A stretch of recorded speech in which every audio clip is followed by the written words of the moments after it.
નમસ્કાર મિત્રો, વિડીયોમાં તમારું સ્વાગત છે। જી હા મિત્રો, અત્યારે હાલ મોટા ને મહત્વના સમાચાર સામે આવી રહ્યા છે। તો મિત્રો, સમાચારમાં વાત કરીએ તો શરીરમાં લાલ રક્તકણોના આકારને બદલી નાખતો આ જેનેટિક રોગ ઘણી કમ્યુનિટીના વર્ષોથી છે, છતાં જાગૃતિના અભાવે લોકો હજુ પણ લગ્ન પહેલા ટેસ્ટ કરાવતા નથી।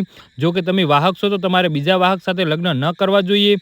આ એક જ રીત છે જેને દ્વારા આ રોગને આગળ વધતો અટકાવી શકાય છે। આજે વિશ્વ સ્કિલ સેલ જાગૃતિ દિવસે નિમિત્તે જાણીએ આ રોગ ઘણી એવી બીમારીઓ છે જે જેન સાથે લઈને વ્યક્તિ જન્મે છે।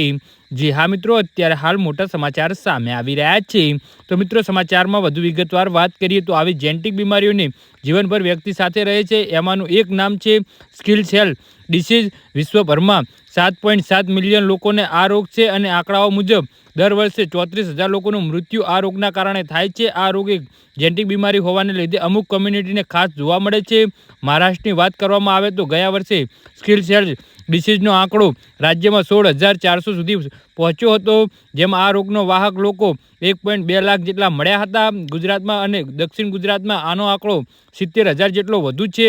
તેના વાહકોની સંખ્યા 9 લાખ જેટલી છે। આ વધુ આંકડા મળે એનો અર્થ એ નથી કે રોગ ફેલાઈ રહ્યો છે, એનો અર્થ એ છે કે સરકારનું સ્ક્રીનિંગ ઘણું સારું ચાલી રહ્યું છે। લોકોને ઓળખવાની અને તેમને આ રોગ વિશે માહિતીગાર કરવાથી આ રોગનું વાસણગુત રીતે આગળ વધતો અટકાવી શકાય છે। જે હા મિત્રો, તો આના વિશે તમારું શું કહેવું છે તો નીચે કોમેન્ટ બોક્સમાં જરૂરથી જણાવજો।